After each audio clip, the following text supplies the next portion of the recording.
2.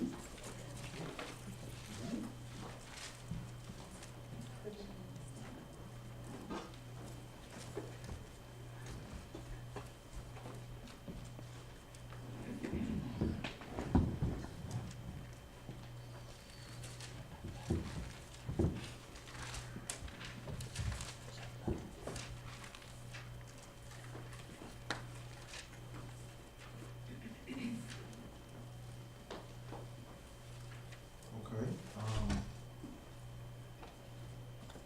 I think. Let me see. Philippians 2. Let's just do verses 1 through 4, and then I'm well, let me start. Let me tell you what we're gonna talk about tonight. We're gonna talk about signs of selfishness tonight. Why y'all laughing? Why you laughing? Sister, That's why you carry from the man. Bridget, why you laughing, Sister Jackson?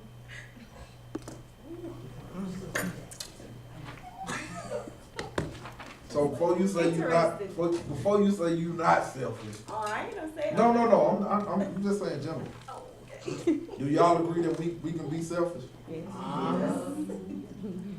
Okay. What? How you know when you're being selfish? How do you know that? Or do you know? Some people do it. They don't really know that they're being selfish. That's true. They don't really realize that. It's just they wait. What you say? Yeah, some people just don't realize. They just think that's them. Because some of us grew up in houses where everything revolved around us. Yeah. And so if you know, I keep telling people, your first friends were your if you had siblings, it was your siblings, them were your first friends, and then your cousins outside of that. Yes, Lord. And so how you deal with those two sets of people are really how you deal with everybody in general, if you really think about it. One of your friends, one of your close friends is somebody that's kind of closely related to either a sibling or a cousin. Just think about it. Take a minute, just think about that. So there's some signs, I think, and the reason I want to talk about this now, because I think we're living in a time where people take situations and they make it be about them instead of the person. Because there are times that you just need to talk to somebody and you don't need their opinion. All you need them to do is listen. But a selfish person will always turn it around and say, yeah, that happened to me, and take the story. You see what I'm saying? Not even knowing, not conscious. I mean, and most people, I believe, don't do that on purpose. But like you said, somebody said earlier, Jack said earlier, that, some people do this and they don't even have, they think this the norm. So some people don't listen to you to hear you. Some people listen to you to jump in and to respond and to take the conversation and make it about them. You know some folks like that? Okay, let's just talk about case in point this weekend. I know y'all having a women conference. Did I get on Facebook talking about me? Those of you that are friends with me on Facebook, I get on Facebook talking about me. I talked about what happened this weekend. I talked about how proud I was of Carol and what the women had done, even though I had some reservations about it. Because of past experiences, I had some reservations about it. But it turned out excellent. Turned out well. But I ain't get on Facebook talking about, it's a mighty move, it's going to be a mighty move of God. I ain't get on there Friday telling y'all, make sure y'all come to church on Sunday. Did I do that? Did I do that? No. Because it wasn't about me.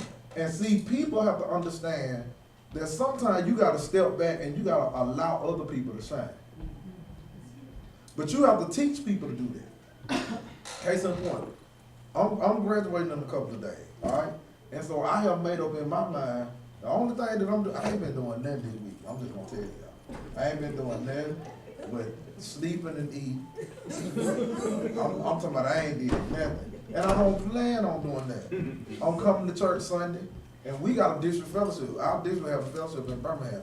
But I made up in my mind that it's time for me to look at Jeff Thompson in the mirror and pat my own self on the back and say, good job. I ain't gonna try to stress trying to get back.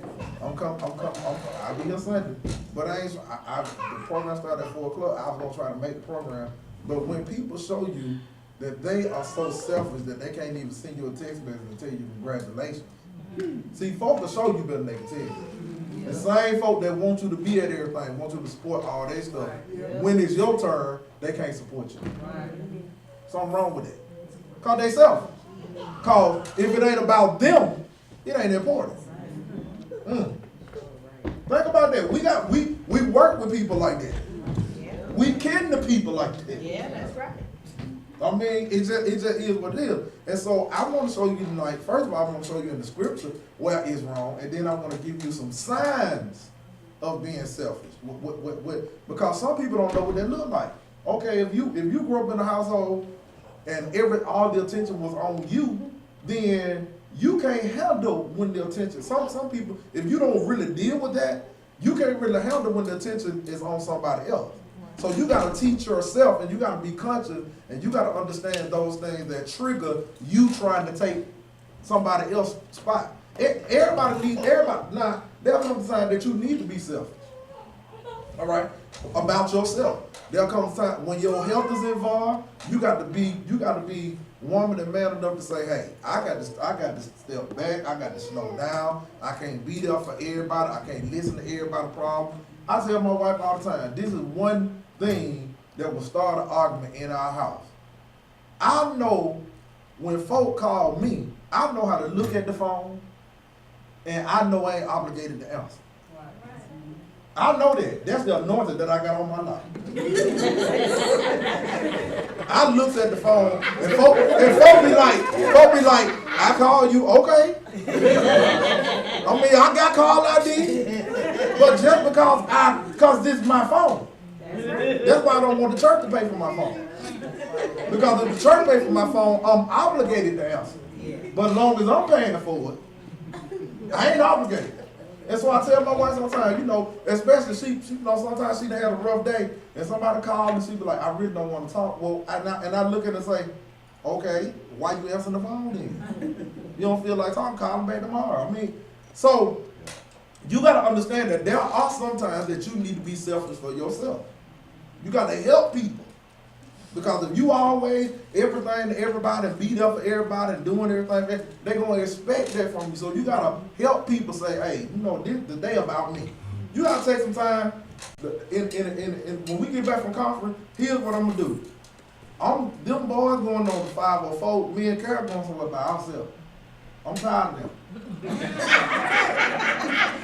I mean, everywhere we go, they have to go with us. Yeah, right. So we gotta be selfish. Yeah. And say, no, you can't go. Right. I mean, we got season pass to Six Flags. We going to Six Flags. We as a family, we gonna take them to Six Flags. But we need to go somewhere just the two of us. Yeah, that's right. By ourselves. Yeah. Now, is that being selfish? No, it's not. There's a thin line to being selfish and self-care. You gotta do some self-care. And then I'm gonna send Carol somewhere, she don't even know. I'm gonna send her somewhere by herself. And I'm going by myself. Because absence make the heart go from. I mean, some of y'all so in love, y'all got to be around y'all spouse all the time. Y'all got to hold hands and all that kind of stuff. Right? Some of y'all like that, some of y'all in love like that. But separation is good. Yeah, it is. Make you appreciate what you got when you come back home. So I ain't mean to go there with all that. But anyway. So let's look at this. Let's look at what Philippians says, what Paul says to the Philippian church in chapter 2, verse 3. He says, read verse 3. Verse 3? Yeah. I'm going to read the New Living. Yeah, that's fine. Don't be selfish. Don't live to make a good impression on others. Be humble, thinking of others as better than yourself. You want 4? Yeah, go ahead. Don't think only about your own affairs, but be interested in others too and what they are doing. Okay. So basically Paul's saying, listen, whatever you do, make sure your motives are pure. Be humble. Look out for other people more than you look out for yourself sometimes. All right? But don't just look at, he says, don't just look out for your own personal. And there are some people that, like I said earlier, if it's not about them, they don't, it ain't important unless it's them. It gotta be them. What you feeling and what you want to talk about ain't important unless it's connected to them. All right. So let's look at some signs of selfishness. You might need to write these down, or David is recording, so you can go back and look at this. And when we talk about relationships, I'm just not talking about husband and wife, boyfriend, girlfriend, or whatever. I'm talking about friendships as well as relationships that we have with our families. All right. So here's some signs of here's a sign of selfishness. That they are unaware of the imbalance that exists in the relationship. There are some people that think your relationship solid, and the other person saying, no, it really ain't. And so sometimes you need to sit down, even with your friends or your family or whoever you have that type of relationship with, and say, because what I am putting in our board is we're gonna have to strategically look at what we did last year opposed to what we're doing this year, what worked, what we need to stop, what we need to add. That's called constructive criticism. And you have to do that with relationships. You have to sit down and ask and be very and put your big girl drawers on and really hear what the other person is saying. I think sometimes we sit down in a conversation to win it instead of to listen to what the other person is saying. So that's the first sign. They're unaware of the imbalance in the relationship.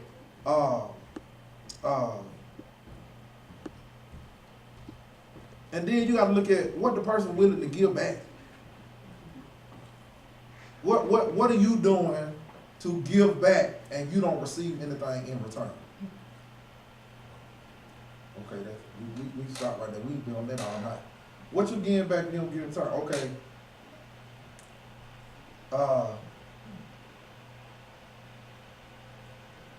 Example.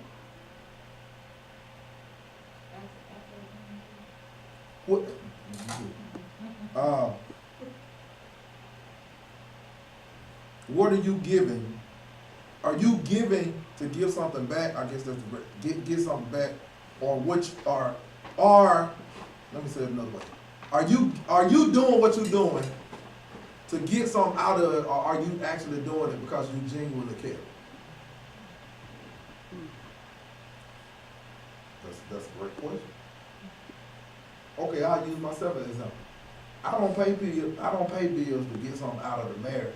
I pay bills because I don't want to be in the dark. I'm just saying, that's a simple answer. It's a simplistic answer, but it's true. There are some men that pay bills because they want something. Y'all trying to be deep in spirit, don't act like that. Please don't act like that. Don't. It could be something simple. Yeah, right. Sometimes I don't want to listen, but I do. You do listen, right? Yeah. Because you a quiet person. Yeah, you a quiet person, but yeah, he'll talk. And so you just have to listen. Yeah. I do it so he'll be quiet. See that? But that don't mean she being selfish. If she were being selfish, she'll just tell me, listen, bro. Listen, I don't want to hear that. All right, that's simple. Yeah. Any other anybody else got anything? Y'all don't want to. Okay. What about if somebody asks you something, you don't ever have an opinion? You don't never want to give no advice about that. What is that about? You can't give no advice. You can't support. What's going on? What's going on with that? Isn't that some imbalance in the relationship? Because obviously if a person is asking your opinion, they value what you're saying.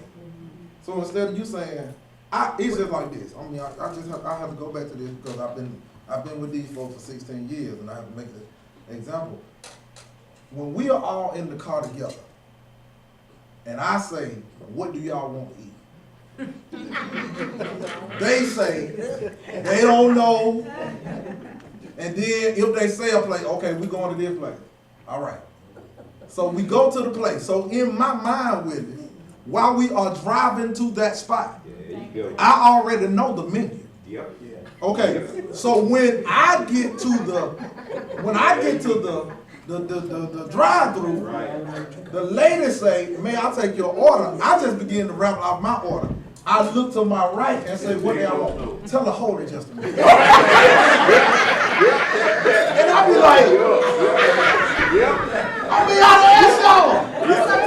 I just ask y'all. They ain't got nothing new from the last time. I mean, I'm like, okay, we going to get something to eat. Okay, y'all say what y'all want. Y'all know these folk got chicken or whatever they got. Make up your mind. Then because this is my thing right here. If you never worked fast food, I work fast food before. So when you say, man, I'll take your order, please, and they say, hold it a minute. See, you just got hot right here. You done turned your speaker off. You like, these folks, you be like, these folks, what they come through the drive-thru for? If you didn't know what you want, you should have went in and stood up in there.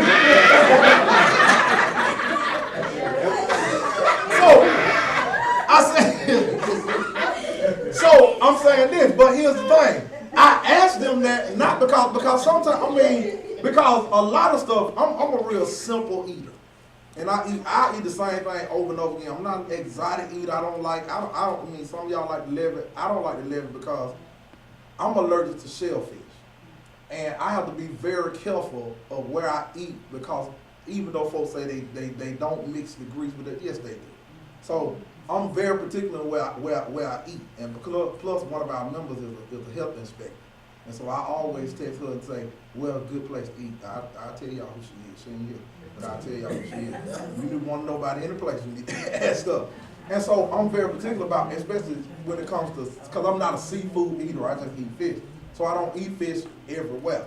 So what I try to do, because I'm such a simplistic eater, and they got Florida in their blood. My children like seafood. Well, JR was born in Florida, John Michael was born in Montgomery, but both of them act like they were born in Florida. So they like crabs and all that. See, I don't do all that. So I try to be inclusive when I ask them because I don't want to seem like that I'm being selfish. I could be selfish and just go where I want to go. At least I do ask them what y'all want to eat. Now, a selfish person be like, we eat what I want to eat. Don't matter. Last night, John Michael graduated from kindergarten. I asked them specifically. I said, now watch this. Let me tell you what kind of children we got. I said, John Michael, what do you want to go to eat? Guess what he said? Well, I guess Olive Garden is okay. and then I said, I'm going to take him. But his mama, she was like, nah, it's too late. So I said, your mom said it's too late. I mean, I thought it was my graduation. I mean, y'all asked me where I wanted to go. Okay, I guess I'll go to Zaxby's. But if I was self, I'd be like, we're going whatever. But anyway, that's example. So you gotta really watch that. Y'all got any other stories, any examples of that? I mean, especially y'all that single parents, y'all don't have to really deal with that because you got a couple children that cook a little something. You be like going to that refrigerator to find you something, stuff like that. I said to go to drive. My wife asked me, why did you go to the drive-thru? I know when I get to the drive-thru, when I ask her, what do you want? She gonna say what they got. Perfect. Exactly. I mean, Perfect example. I would ask Sundays. I would ask her what she wants. She would say she don't know, or she'll make up her mind. And I ask her that for a reason. Okay, when she say what she wants, Then, you know, the kids, they just like they starve. So she has to get them some on the way home. And we usually eat behind them. So I asked Carol what she want, and I get what she want. Then I will go somewhere where what I like. I mean, what I got to say for it. So when I come through the door, Carol will say, well, you got that. And I would say, but I ask you, what if I would have known you were going over there? Yeah. Then, I'm like, damn, if I do damn what is going on? And then there was one particular instance where I was going to get a plate from somebody, and you know, she, the last few times she had a little trouble with their food, and so I went and got some, and then I brought her back, and I was sitting there eating. She was like, oh, you went over there? Yeah. Well, why you ain't bring me that? I said, because you complained about it. So why would I continue to bring you something that you complain? I'm trying to, what I'm saying, subliminal is, woman, I'm trying to please you. And so what I'm doing is, I'm asking you what you want so I can bring you something that's presentable. But if I bring you something you keep on talking about, it's just like when you just stood over. I never knew this until I got grown and gone and on my own. I got my own children. But I can understand why my mama used to go off on us when we had like wings like because if you done stood and slaved over something, then a big girl look at your food like it stink. And you already didn't want to cook, you already didn't want to turn up. The least you can do is appreciate. And so I learned that. So, I mean, Carol will tell you, I mean, I was on strike for about 6 months with them. I mean, really, cause at that time, how my job was set up, I was able to cook every day. And so I was cooking for them. And they came home one day and made me hot. No, it wasn't that they made me hot. It was that I think she had a rough day that day, and she came in with the wrong spirit and said, oh, you ain't cooked nothing today? Wait a minute. Wait a minute, well, hold on. Oh, I ain't know I was the designated son. So guess what? I quit. I called my union steward. I said, it's over with. I ain't gonna cook nothing else they can eat. I'm gonna eat before they eat. When they ask me what I want, I'm gonna say, I don't know, I already ate. All right? It's just some things that we do, and we don't even take notice of it. But in some ways, it comes off as us being selfish. And so the least you do is somebody offer to do something for you or even attempt to do something for you. The least you, even if you don't like, I mean, I go to some folk out, well, Carol get mad, well, this is another example. Overseer Jude, installation. Number one, I don't like my food touching. Right? And stuff that I don't eat, that's why I don't like to eat at folk church. Because I don't like green beans and mashed potatoes and it's touching stuff I don't eat, I don't like it. I don't even want it on my plate. So when I got, after service, we done did service, we done run all the way to Huntsville, so I'm starving. So I come in and there's a fixed plate next to where Carol is sitting because I'm taking care of some other stuff for the fellowship. And so Carol was like, oh, your plate right there. I'm like, no, it ain't. So she was like, oh, Lord, oh, he finna stop. I'm finna stop. First of all, I don't know how long that plate has been sitting there. Is it room temperature? There's a lot of stuff that's going on that plate. So I said, ma'am, and watch this. I told the lady, she said, what's wrong? I said, I don't like my food touching. She said, you know what? Baby, my son just like this. Come on, tell me what you want. See, you have not because you asked not. Now, what if I would have sat there with my face turned all up? Them folk would have felt some type of way about me. I'm being nasty about it. All right, I'm done. I stayed on point of one too long. All right. Another sign of selfishness is, now this messed me up, that they say we baptize our children with weird names. Whatever the reason, parents do this, and this is selfish because they're not putting their children first. That's true. Teresa and Stephanie got a brother.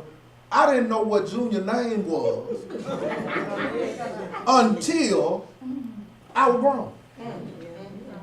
They had a sister who went on to be with the Lord name. We call her Darlene. I never know. Somebody asked me, what's your cousin's name? Darlene. That's all I know. I mean, that's all they've been calling my mom. Like, I don't know.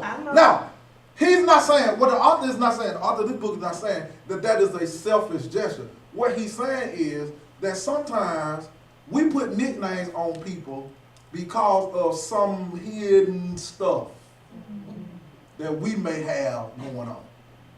Oh, y'all can't say that? Okay.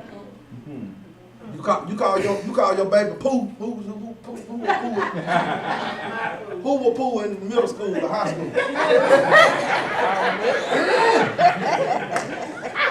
My God! We get to the bottom of it tonight, all right? I mean, ain't nothing wrong with having these names. We all call it. I mean, John Michael on there still. He don't want you to call him John Michael. I think this week is John. Last week it was John J.M. I don't know what he wants to be called. He going to do that. All right. The other thing is, if you're selfish, he says,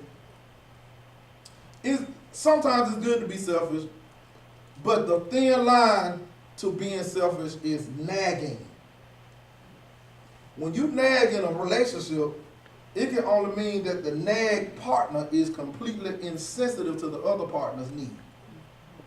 This can change from not tidying up to being forgetful. It also means that the guilty party does not take into account their partner's weaknesses, and the partner who is doing the nagging may well be obsessed.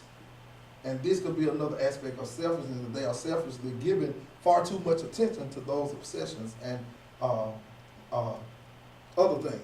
So if you're a constant nagger, you need to watch that. Because, naggers want stuff to go their way. Y'all got real quiet. What time is it?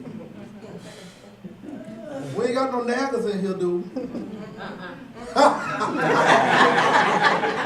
You lie!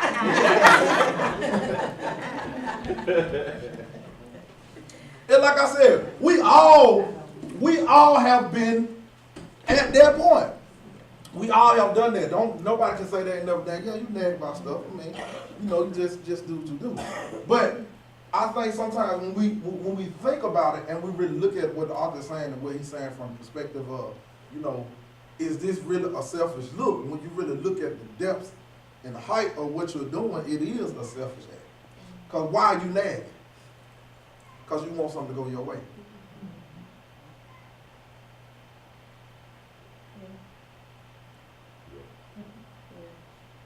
Think about it. Breathe in, breathe out, and just say, it's me. It's me. The number one thing, when I counsel couples, the number one thing, 95% of the men will say this: my wife nags. And it gets on my nerves. Because when a female tells a male, especially when you're in a relationship with them, we subconsciously go back to our childhood and we hear our mom. I'm just telling you. The men ain't got to say amen, but they know that's true. And the reason that we left our mama house because we got tired of her telling us what to do. And so you mean to tell me, okay, we're going to be married, and now because I ain't painted the ceiling how you wanted to be painted and when you wanted to be painted, you're going to worry the hell out of me. And the more you talk about it, you know what I'm saying? And the more you talk about it, the more I'm going to rebel. Well, why you got to rebel? Because I'm hearing that this is what you want me to do. You want me to do this. What's wrong with it? It ain't nothing wrong with it. But I'm just telling you how we made up. It just is what it is. So when you even though you don't think you're nagging, in some people's ears, that's what they hear. That you nagging. But the house need paint. I ain't got no problem with the house. Listen, the house needs paint first of all. No way. I got sinuses and asthma. I don't do none of that work. So what I'm gonna do, I'm gonna call somebody. Ain't no problem with me not deep throat somebody. you know, he doing projects at his house. You might. But I understand what you're saying. But the whole thing is, it's why you just can't say it one time. We heard you the first time. Yeah. Why you just gotta keep on? You gotta keep on though? Why we gotta do it? But we done told you for a month. So we got a time frame? Yeah. Well, they do that. Okay, I'll tell you what. If I'm dead, you ain't gonna be thinking about the house being paid.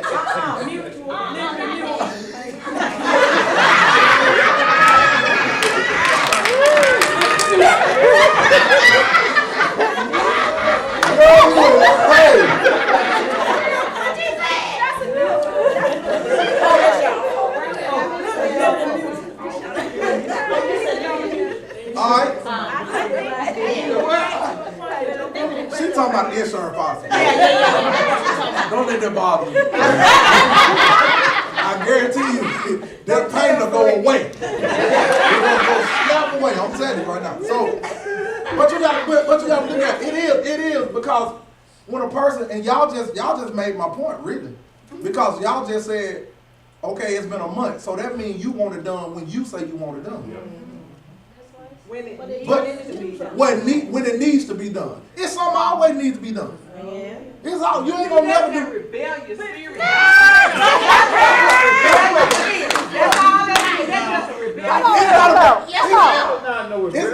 It's not a rebellious spirit. It's a power and control. Now that's what it is. Now, Rob, you're right. It is a power and control. That asked you for a whole month. No, you didn't ask. No.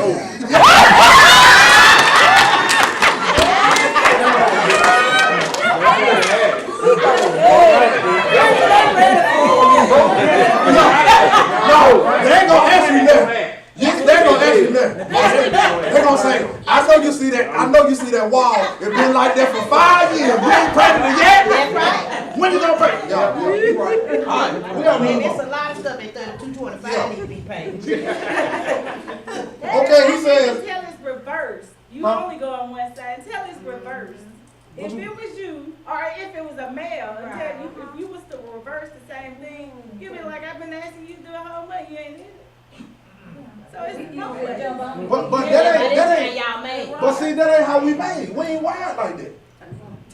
Yeah, and that's the thing. We are not. We just not. I keep on telling y'all, it's one particular thing that if you do this, that Negro will give you everything. He'll give you.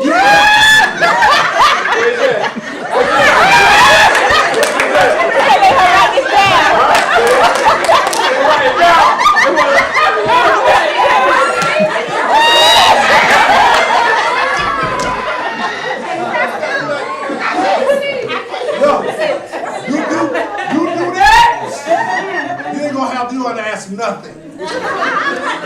That ain't all the time. Well, listen, if you wait a minute. Hold on. Wait. God bless y'all. Good night. This has to be a one-on-one conversation. We'll appreciate. Listen, I'll put the other points on the line later tonight.